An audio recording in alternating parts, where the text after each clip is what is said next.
میں نے بریلویت کیوں چھوڑی؟ اس کی سب سے بڑی وجہ یہ تھی کہ میں نے صرف ایک جملہ سنا کہ نبی علیہ السلام سے بھی مانگنا حرام ہے، تو میں ڈر گیا کہ یار ساری زندگی تو ہم نے قبر پرستی کی ہے، بزرگوں کو مدد کے لیے پکارا ہے، ان بابوں کو ہم مدد کے لیے پکارتے تھے جو مر کے مٹی میں مل چکے ہیں، قبر میں جا چکے ہیں، اور نبی علیہ السلام سے مدد مانگنا حرام ہے۔ نبی علیہ السلام سے مدد مانگنا حرام ہے، یہ سن کر یہ وہابی ڈر گیا، اور اسی ڈر سے اس نے سنیت چھوڑ کر وہابیت کو اختیار کر لیا، اور اس نے اپنا حلیہ وہابیوں والا نہیں بلکہ سنیوں والا بنایا ہوا ہے آج تک، اور کہہ رہا ہے کہ میں نے سنیت، جس کا نام اس نے بریلویت رکھا ہے، اسے چھوڑ دیا۔ واہ جی واہ! تو چلیے سامعین، آج اسی وہابی کی اس ویڈیو کا جائزہ لے کر ان کی غلط فہمی اور اس ویڈیو کے ذریعے اس وہابی کی پھیلائی ہوئی جہالت و گمراہی کے پردے چاک کرتے ہیں، اس امید سے کہ یہ ویڈیو اس وہابی تک بھی پہنچ جائے اور ہماری اس ویڈیو میں کی جانے والی بات پر غور و فکر کر کے یہ وہابی اپنے عقائد و اعمال کا قبلہ درست کر لے، اور واقعی یہ کبھی سنیت کے سائے میں تھا تو انہیں اللہ تبارک و تعالی وہابیت و سنیت کے خط امتیاز کو سمجھ کر سنیت کے دامن میں واپس آنے کی توفیق عطا فرمائے، اور ہم سب یہ کہیں کہ صبح کا بھولا اگر شام کو لوٹ آئے تو اسے بھولا نہیں کہتے۔ باطل کا رد کریں گے ہم ہیں بریلی والے۔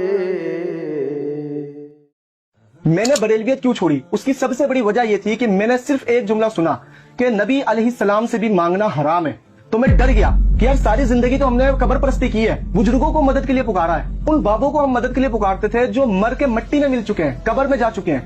اور نبی علیہ السلام سے مدد مانگنا حرام ہے۔ جناب، اگر آپ کی بات سچ ہے اور سنیت چھوڑنے کی اگر واقعی یہی وجہ ہے جو آپ نے بیان کی ہے، تو آپ جیسے لوگوں کا سنیت سے نکل جانا ہی بہتر ہے، کیونکہ جس سنیت کے زیر سایہ آپ بڑھے پلے، علماء اہل سنت و جماعت کے بیانات برسوں آپ سنتے رہے، ان کی باتیں، ان کے دلائل اور ان کے حوالے آپ کو سمجھ میں نہیں آئے، لیکن کسی جاہل نے آپ سے یہ کہہ دیا کہ نبی علیہ السلام سے مدد مانگنا حرام ہے، تو صرف ایک بار میں آپ کو یہ بات سمجھ میں آ گئی، وہ بھی بنا کسی دلیل کے، بنا کسی ثبوت کے؟ مگر کیوں اور کیسے؟ چلیں جناب، ایک کام کریں کہ جن سے آپ نے سنا ہے کہ نبی علیہ السلام سے مانگنا حرام ہے، ان سے اس پر آپ دلیل طلب کریں کہ کس حدیث میں ایسا لکھا ہوا ہے، یا قرآن مجید کی کس آیت میں ایسا لکھا ہوا ہے کہ نبی علیہ السلام سے مانگنا حرام ہے۔ یہ میں اس لیے کہہ رہا ہوں کیونکہ ابن ماجہ شریف کی حدیث نمبر 3367 میں، جسے آپ اس اسکین میں دیکھ سکتے ہیں، اس میں لکھا ہوا ہے کہ آپ صلی اللہ تعالی علیہ وآلہ وسلم نے ارشاد فرمایا کہ حلال وہ ہے جو اللہ نے اپنی کتاب میں حلال کیا ہے، اور حرام وہ ہے جو اللہ نے اپنی کتاب میں حرام کیا ہے، اور جس کے بارے میں خاموشی اختیار فرمائی ہے وہ ان چیزوں میں شامل ہے جن کے بارے میں اللہ نے معافی دے دی ہے۔ تو اس حدیث سے معلوم ہوا کہ حرام تو وہ ہے جسے اللہ تبارک و تعالی نے اپنی کتاب یعنی قرآن مجید میں حرام قرار دیا ہے، لہٰذا اللہ کے پیارے رسول صلی اللہ تعالی علیہ وآلہ وسلم سے مانگنا اگر حرام ہے تو یہ اللہ تبارک و تعالی کی کتاب یعنی قرآن مجید میں لکھا ہوا ضرور ہوگا۔ اس لیے آپ نے جن سے یہ بات سنی ہے کہ نبی سے مانگنا حرام ہے، ان سے قرآن مجید کی وہ آیت پوچھیں جس میں حضور صلی اللہ علیہ وآلہ وسلم سے مانگنے کو اللہ تبارک و تعالی نے حرام قرار دیا ہے۔ اور اگر آپ اور آپ کے وہ ایسی کوئی آیت نہیں دکھا سکتے، اور یقیناً نہیں دکھا سکتے، تو اس حدیث کی روشنی میں یہ واضح ہو جائے گا کہ حضور صلی اللہ تعالی علیہ وآلہ وسلم سے مانگنا حرام نہیں بلکہ جائز ہے، کیونکہ پھر تو یہ ان کاموں میں سے ہو جائے گا جن سے اللہ تبارک و تعالی نے خاموشی اختیار فرمائی ہے، جو کہ معاف یعنی جائز ہے۔ تو جائیں بسم اللہ کریں اور ان کو پکڑیں آپ جن کے کہنے سے وہابیت کو آپ نے اختیار کر لیا، اور ان سے قرآن مجید کی وہ آیت دریافت کریں۔ جناب، اگر آپ نے اتنی ہی بات سمجھ لی تو آپ کی ہدایت کے لیے کافی ہے،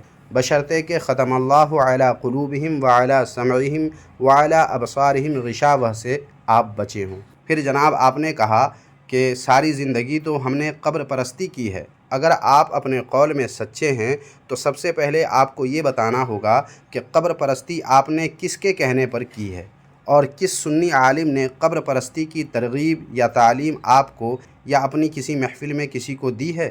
اور آپ نے ساری زندگی قبر پرستی کہاں اور کیسے کی، اس کی بھی وضاحت آپ کو بہرحال کرنی ہی ہوگی، کیونکہ مسلمان اللہ تبارک و تعالیٰ کے علاوہ کسی اور کی پرستش ہرگز نہیں کرتے، اگرچہ وہ اللہ کے پیارے محبوب صلی اللہ علیہ وآلہ وسلم کی ہی ذات مقدسہ ہی کیوں نہ ہو، ان کی بھی پرستش مسلمان ہرگز نہیں کرتے۔ البتہ اگر کوئی اندھا دشمن دین دشمن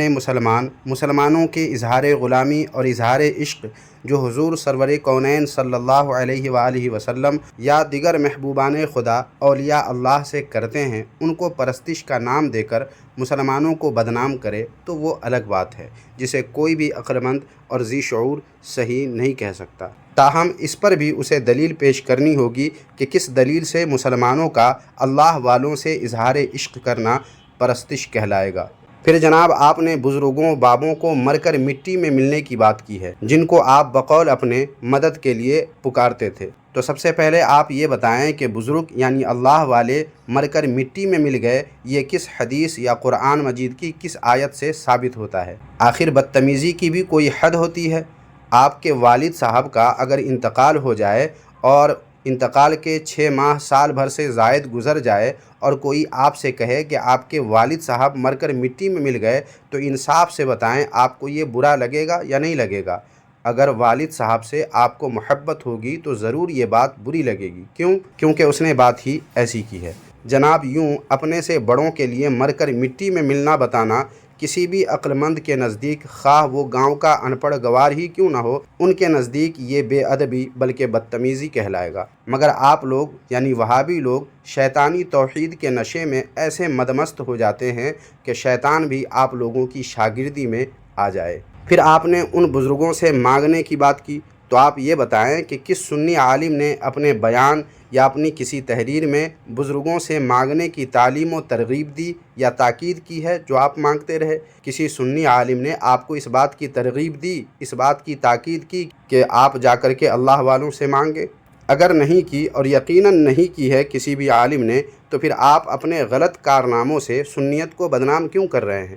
واضح رہے کہ بزرگوں سے اللہ والوں سے مانگنے کی تعلیم و تاکید کرنا اور چیز ہے، اور ان سے مانگنے پر ثبوت دینا اور چیز ہے۔ کسی بات کے اس بات پر ثبوت دینا اور اس کی نفی کرنے والے کی تردید کرنا، اس کے کرنے کی تعلیم، تاکید اور ترغیب کرنا ہرگز نہیں ہے۔ اس لیے اگر آپ واقعی قبر پرستی بقول اپنے کرتے تھے تو اس کے ذمہ دار آپ خود ہیں، نہ کہ پوری جماعت اہل سنت و جماعت۔ اور اپنی ناسمجھی سے آپ نے اللہ کے محبوب بندوں سے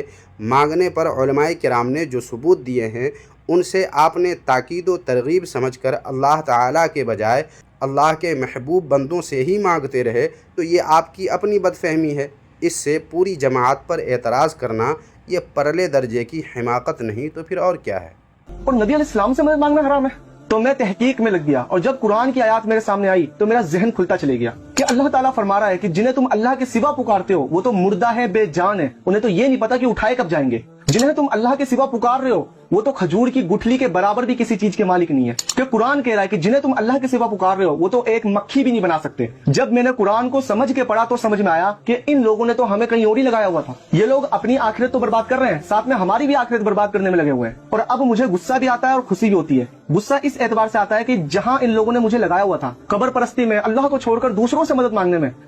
اگر اس حالت میں مر جاتا تو میری تو آخرت برباد تھی۔ اور خوشی اس اعتبار سے کہ اللہ کا فضل ہوا کہ اللہ تعالیٰ نے مجھے ہدایت دی۔ الحمدللہ اللہ کا فضل ہے کہ اللہ تعالیٰ نے مجھے شیطان کے راستے سے ہٹا کر سیدھے راستے پر لگا دیا۔ اللہ تعالیٰ تمام مسلمانوں کو ہدایت دے جس طرح مجھے ہدایت دی۔ جناب آپ جسے تحقیق کا نام دے رہے ہیں وہ دراصل تحقیق نہیں بلکہ گمراہی ہے، کیونکہ تحقیق سے حقائق کے راستے کھلتے ہیں، نہ کہ غلط فہمیاں اور گمراہیوں کے راستے، اور آپ ہدایت پر نہیں بلکہ گمراہی میں مبتلا ہو چکے ہیں۔ اور پھر ایک بار کہتا ہوں کہ آپ اپنے غلط کارناموں اور اپنی بدفہمیوں کا الزام کسی اور پر مت تھوپیں، بلکہ حقیقت کو سمجھنے کی کوشش کریں اور اللہ تبارک و تعالیٰ سے ہدایت کی دعا بھی مانگا کریں،